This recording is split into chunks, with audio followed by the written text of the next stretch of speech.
Duhere muri leta zunze ubumwe za Amerika aho buramatari w'intara ya Florida muri ico gihugu amenyesha yuko umuji wa Fort Myers watewe n'imvura ivanze n'igihuhusi bataziriye Ian avuga yuko kiboneka nka rimwe mu myaka igera ku 500. Ron DeSantis yavuze yuko ivyasambutse mu gace ko mu burengero bwo hagati bitari bwashike ku rugero rumaze kuboneka kandi ngo hari byinshi batarashobora guharura kuko hari aho badashobora gushika. Ibikorwa byo kurondera no gutabara biracakomeza kugira ngo abari mu kaga bashobore gushikirwa.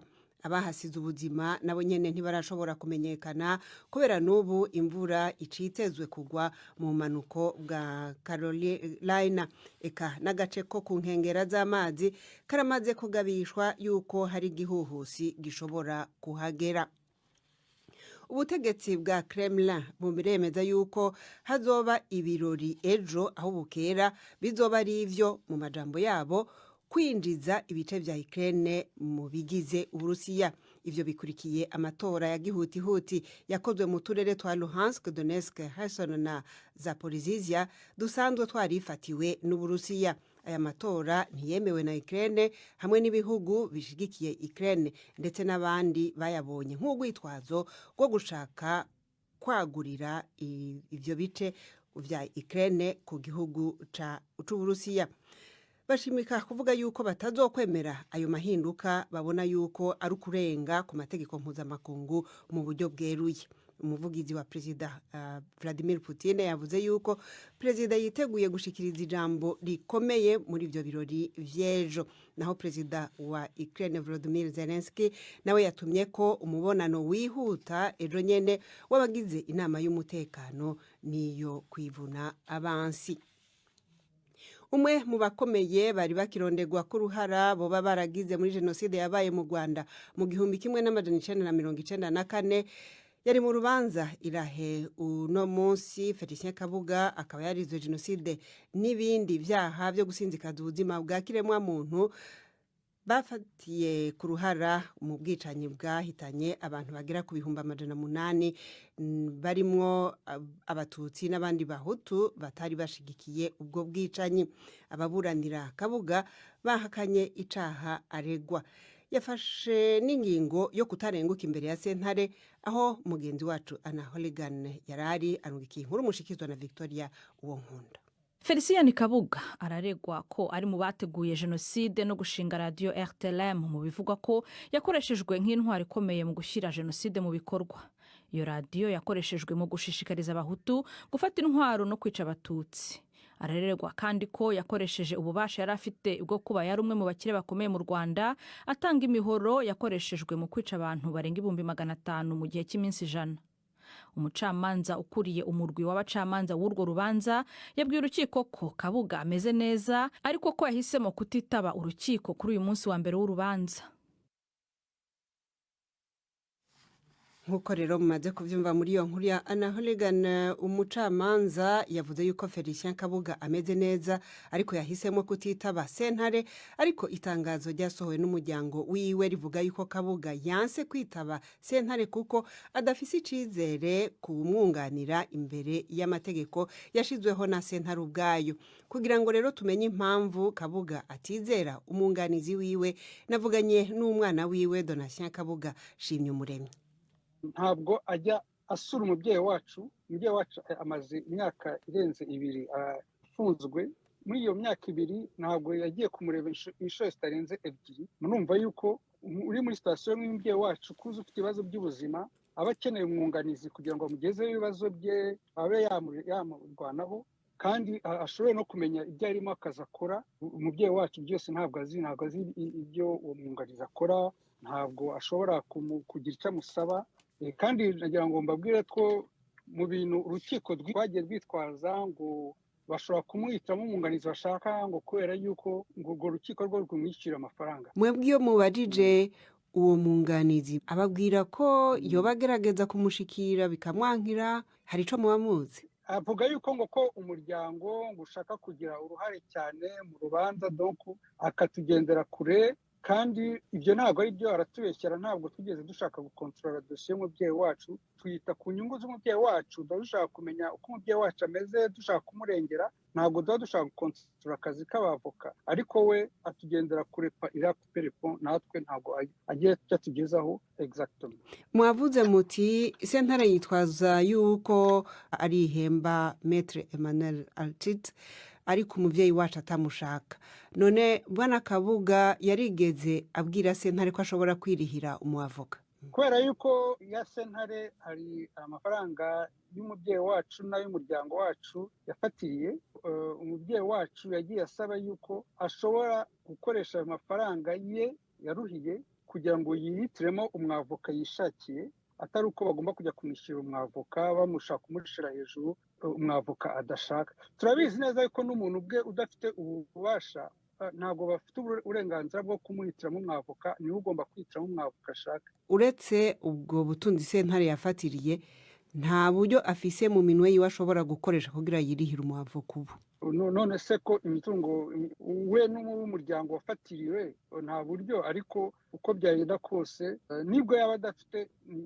mbisubiyemo ntabwo ari impamvu yo gutuma bamutegeka umwavoka adafitiye icyizere abakurikiranye urubanza rw'uno munsi irahe babonye yuko uyu muavoka Kabuga atemera yarengutse imbere y'intahe akamuserukira akanahakana n'icaha aregwa ni ukuvuga urubanza rwabaye icese kandi rushobora no kubandanya none mwebwe muteganya yuko ibintu bizoheza bikagenda gute twebwe turabona yuko igihe cyose uriya mwavoka akiri muri dosiye bizaba biri ikibazo cyane tugiye gukomeza dusakuza dusaba yuko umubyeyi wacu bamuha ubutabera ni ukuvuga ko bamuha umwunganizi w'icyizere nicyo kintu cya mbere dusaba twashatse rero no kumva ico umushingwamanza Emmanuel Artite avuga kuri ibyo twaduhereje kubwirwa na Donatien Kabuga shimye umuremyi ariko Maître Emmanuel Artite atubwira yuko adashobora kugira ico avuga ku birego by'umuryango wa Kabuga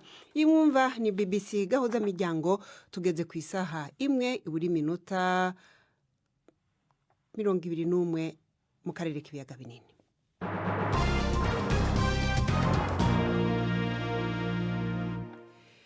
Umwe mu banditsi bo muri Zimbabwe yahamwe n'icaha cyo kugumura abandi kubera kwitwaza ivyapa binagura ihagarikwa ry'abatavuga rumwe na leta bikanahamagarira leta guhindura ingendo ya politike.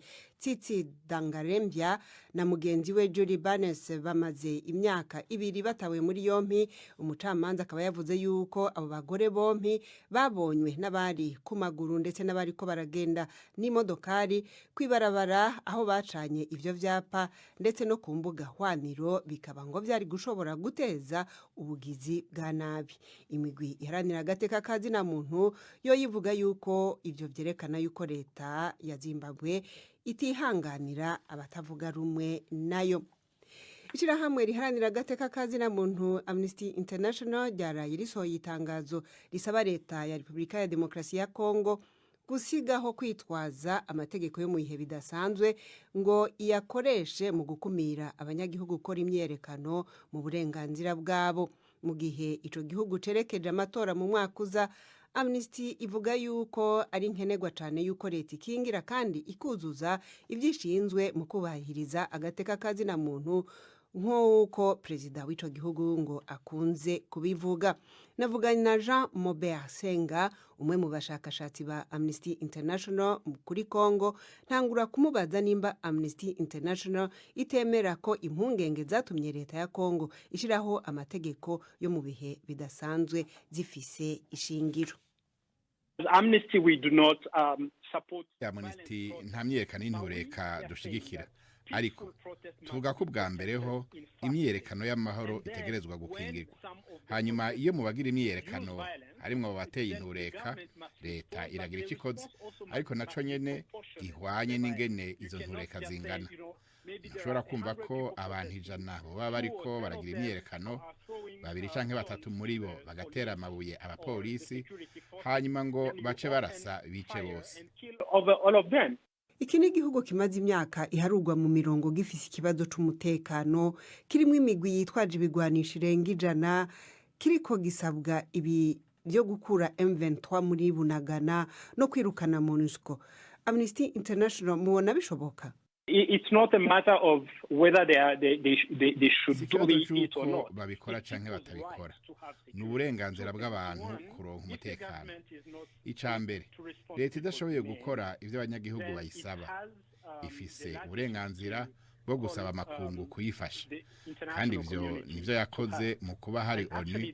Ubu naho ingabo za EAC zikaba ziriko ziraza, ishobora kandi guhabwa uburyo n'ayo makungu nyene.